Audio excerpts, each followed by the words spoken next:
Hello everyone and welcome back to Sun and Fun number 52. That's red, white, and blue, 52. Ben Coleman, your anchor host here for the Florida Aviation Network, coming to you live and in the clear from the Central Florida Aerospace Academy. This is Kathleen High School here at the airport on the Sun and Fun campus right across the street from the Aerospace Center for Excellence, otherwise known as ACE. And right down the road from the Lakeland Flying Club. So that tells you exactly where we are. And we're here. Where are you? Hopefully you're watching this from someplace, or you're here walking around the field and you're watching this on the comfort of your phone. The Florida Aviation Network is a project of the National Aviation Safety Foundation. We bring you exciting, compulsive information to get you involved with aviation and aviation safety, because without the safety aspect of aviation, it just doesn't fit. Everything about aviation involves being successfully lofting it to the earth, off the earth into the airs and the heavens, and coming back safely. We do that very well. You're in more danger actually driving to the airport than you are once you get to the airport and hop in an airplane. And there's more fatalities in slip and fall bathtub accidents than in aviation, okay? That gives us a benchmark.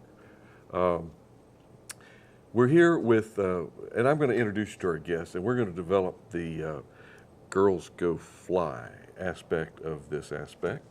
And Sandrine, well, welcome, I'm Ben. Thank you, Ben. Sandrine, you have been really, really busy. And tell us a little bit about Girls Go Fly and what you're doing. What are you doing? So Girls Go Fly is an organization that I created in 2018.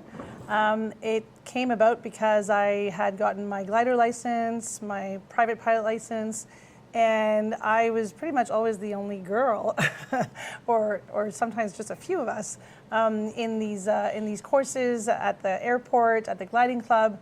And I started wondering, why are there so few women in this wonderful world of aviation? And if you backtrack, when I was 18, I got my paraglider license in Spain. And again, I was always the only woman around. And I thought, something's up here, let's figure this out. And I started doing research. I started joining the 99s, the Women in Aviation International.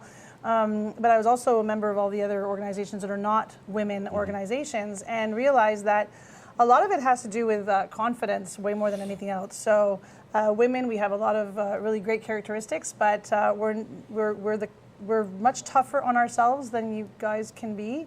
And we also don't have any or very little testosterone.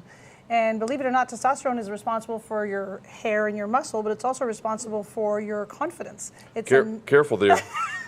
Careful. I saw you look up at me when you said that. Well, no, but you have it here, right? That's true. So, other places we won't mention, but that's okay. Yeah, that's a good idea.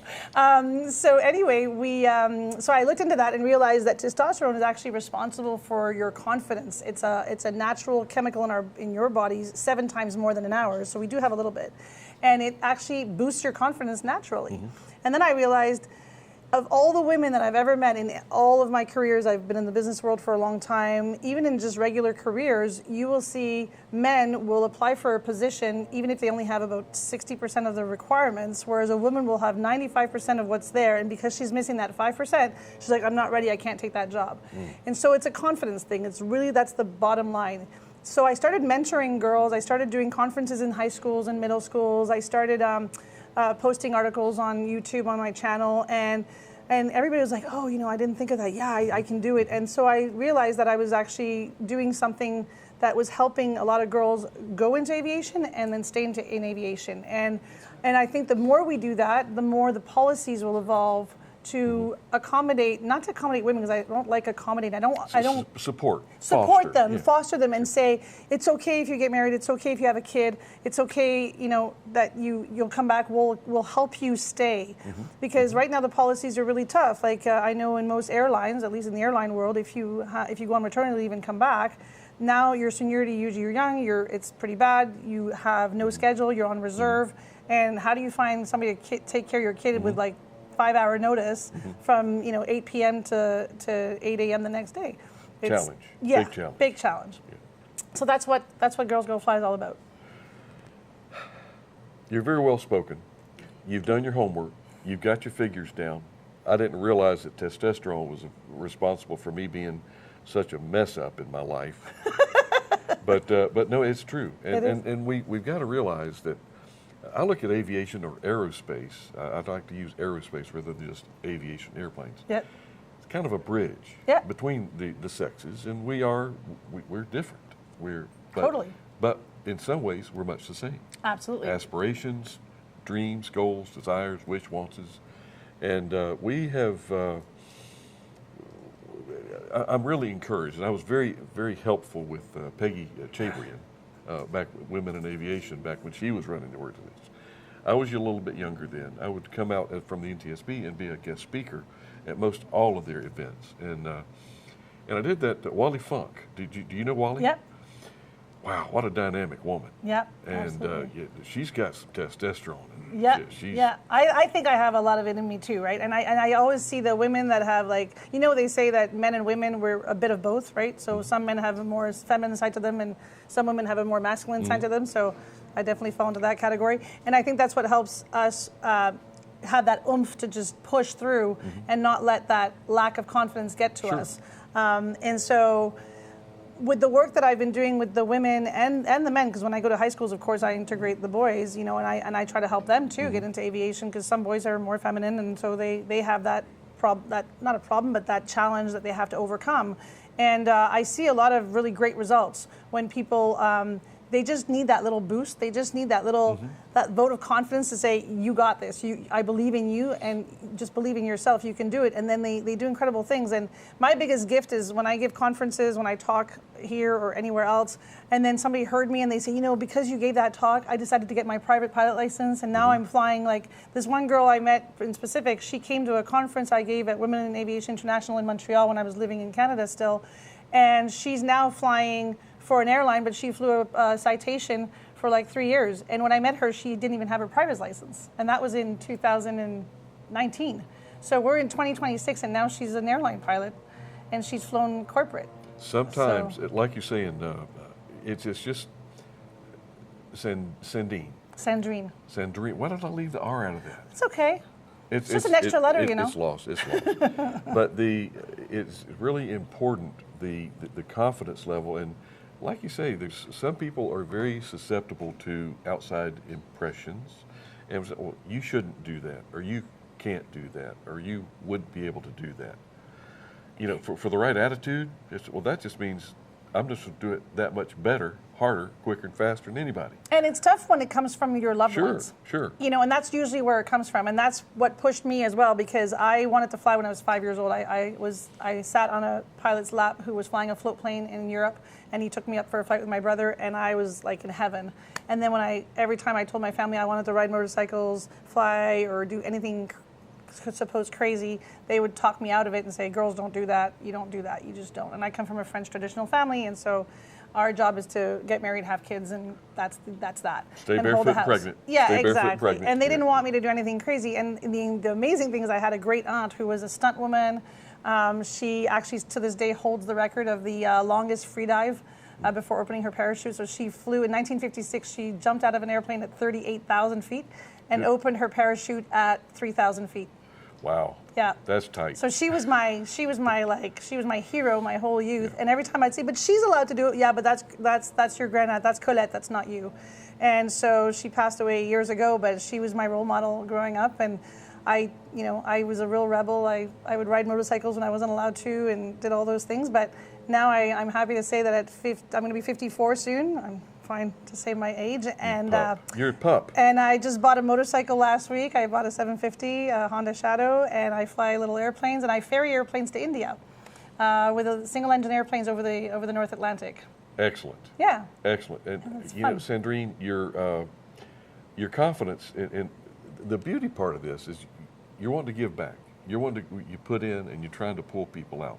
We need so much more of that in this industry.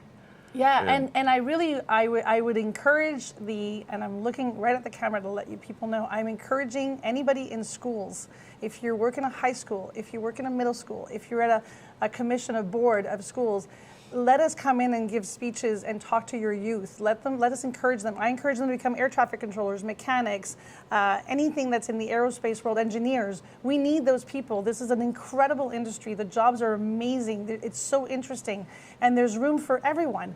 And a lot of schools don't think about those jobs. I mean, here in Florida, we're really blessed because they do. But still, there's a lot of kids and parents who don't know that these jobs exist, and they're just fantastic jobs.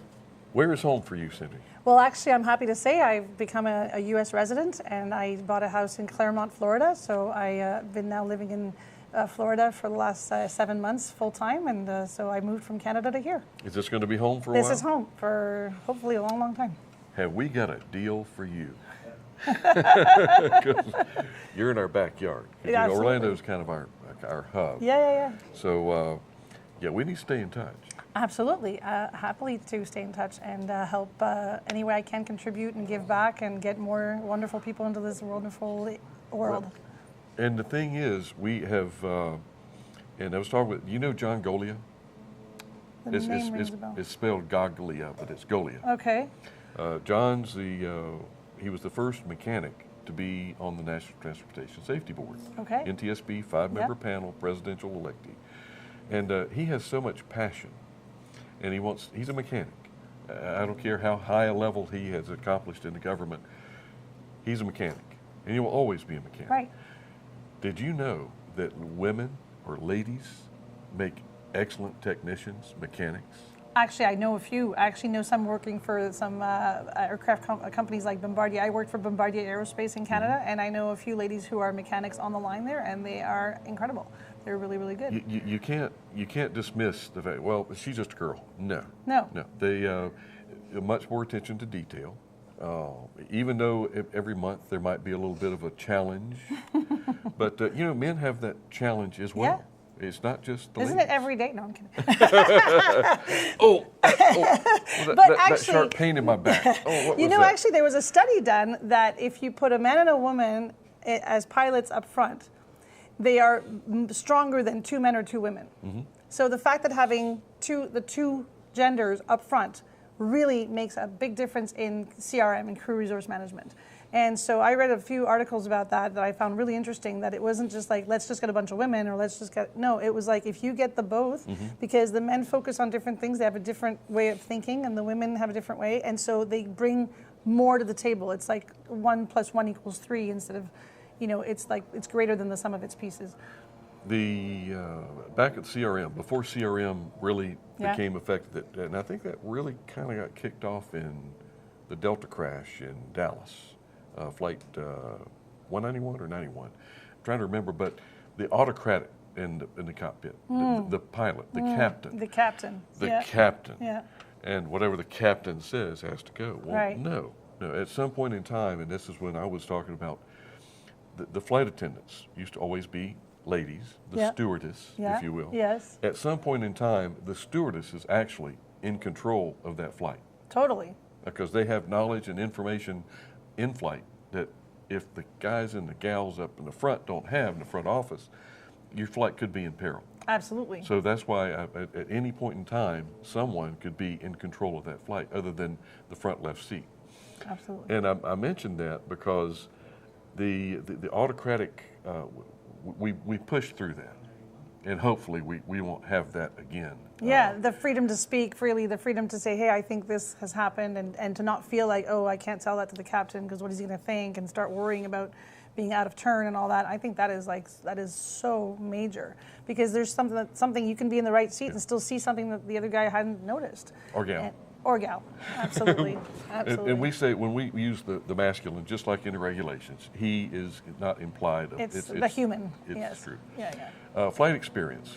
Share with us what you have accomplished. So I'm proud to say that I started flying. So my husband's the one who brought me back to aviation, and I started flying gliders first. So I got my glider license in 2013. Very important. Yep. Energy management. Yeah, and actually I'm about to start my commercial glider, because in Canada it doesn't exist. So I'm going to get my commercial glider, and I'm going to do my CFIG at Tampa Bay Soaring Society. And they're also going to let me tow their Pawnees or their Cal Air to start.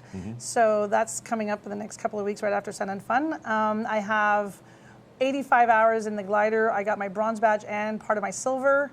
So silver badge, and for people who don't know gliding, it's the badges you get to get more familiar with cross-country flying. So silver, I did the altitude gain. You have to gain 1,000 meters or 3,300 feet in one flight. And so I did that, and now I want to finish my other 2 parts of the silver badge, which is a 50-kilometer dash from tow. So as soon as you release from tow, you have to fly 50 kilometers away from the starting point, and that'll give you your second leg. And then the third leg is do a 5-hour endurance flight. So I've made it to 3 hours and 21 minutes. I gotta keep pushing. I own my own glider. I own a 1964 L-Spatz 55 glider. Excellent. And then in Powered World, I have 575 hours, and I've been flying a Cessna 140 tailwheel that I ferried from Canada to here, back to Canada, back to here. So I love ferrying. And I also fly a Comanche 250, and I have flown Pipers across to India for the ferrying. And I have my commercial, my instrument Canadian, and I also have my commercial instrument American, FAA. So I just did those 2 months ago, and that's why I have this. I bought myself a nice little hat as a gift. And it's the right insignia on there, the lightning strike of the Cub. Yeah, exactly. Well, you answered one of my questions I'm going to put at you that I always love to get folks. How much tailwheel time do you have? And again, I've been meaning to do that. Well, no. No, you got to do tailwheel. No. So I learned gliders, then I learned tailwheel, then the tailwheel got grounded, so I had to switch to a 172 and 152. I did my license on the 152, 172, and then I came back to tailwheel, so I had to unlearn and relearn. But now I have about 260 hours in the tailwheel. Excellent. Yeah. Because it's the glider, you get energy management. Yes. Because folks say, well, that are afraid to fly. Well, what happens when your engine quits? Well, we're always in engine failure mode when you're flying a glider. Exactly. It's perfect. And the tailwheel, I like to get airline pilots in there. Yes. I've got 25,000 Yeah, hours. I know. Big, burly guy. I tell them, you don't know how to fly if you don't fly a tailwheel. No, you don't. You gotta, And they're looking at me like, you say that with your little 500 hours? I'm like, let's get in a tailwheel and see who can land it. those are not footrest down on the floor. Yeah, okay? they do something. That's true. And airplanes with interconnects. You know, the Cessna 172s. Yeah. And the air coupe. It's Unbelievable. And but we do appreciate your knowledge and your background and everything that we're going to be talking about in the future. I am in touch with my feminine self, by the way. Oh, I can see that. My wife tells me a lot. I can see that. Yeah. I had a donut with pink icing this morning. But I tell you, Sandrine, you're unusual, and we need to get you to cultivate that as much as possible and to share it with, and hopefully, and there have been people coming to you after a presentation that say, you know, because of you, I did this. And that has got to be your payback. That is my gift. It's not about money. That is, for me, it's a gift. For me, it's all about if I have been able to change one person's life just a little tiny bit to get them to push that next dream they have, then I did my job. And that's all I want. I really want people to just live their dreams, live their lives. You get to live once. You want to live fully. How? I'm telling you, we're going to develop this more. And your website, and it is Girls Go Fly. .com, yeah. And I have a handle on YouTube, which is Girls Go Fly as well. And I have a bunch of videos of my trips and some just whatever. Sometimes I feel inspired. I fly somewhere. I went to Williston one point, and it was my first time flying just inside Florida for fun. Mm-hmm. So I did a little video there, and just enjoying flying. Just interesting airport there. It looked like a T. Yeah. And they have a really good restaurant right on the airport. They have like really good, and that restaurant you walk inside and it's like memorabilia all over the place. Okay,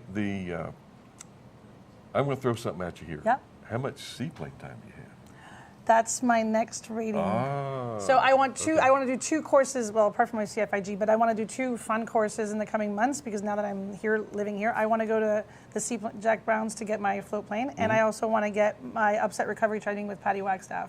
Excellent. So that's because when I ferry airplanes, sometimes we get into some serious turbulence. Over the Faroe Islands was the worst one. And I thought... You may find yourself upside down. It was so close. I was like, that's a bit too close for comfort, and I don't feel like I'm equipped. So, yeah, for sure. Well, between Patty, she can ring you out. She knows her stuff, and she's so good. I know. She's so good with new upset pilots. Yeah. And we have the seaplane aspect. We live here in Lakeland, so I live at Green Swamp. But Me too. let me know. I live at SLG, Seminole Lake Letterport. You know Sean Knuckerbacher. Of course, he actually just wrote me right before I came in. I was like, I can't talk. Excellent. Okay, well, this is not the end of, this is maybe the end of our session here, our interview. Yes, But it's the beginning of a very good, long friendship. I hope so. Lovely meeting you, Sandrine, man. you Thank as so well. much. And we're going to sign off on this one. And again, get your ratings. I don't care, male, female, it just doesn't matter. Go to girlsgofly.com. See you.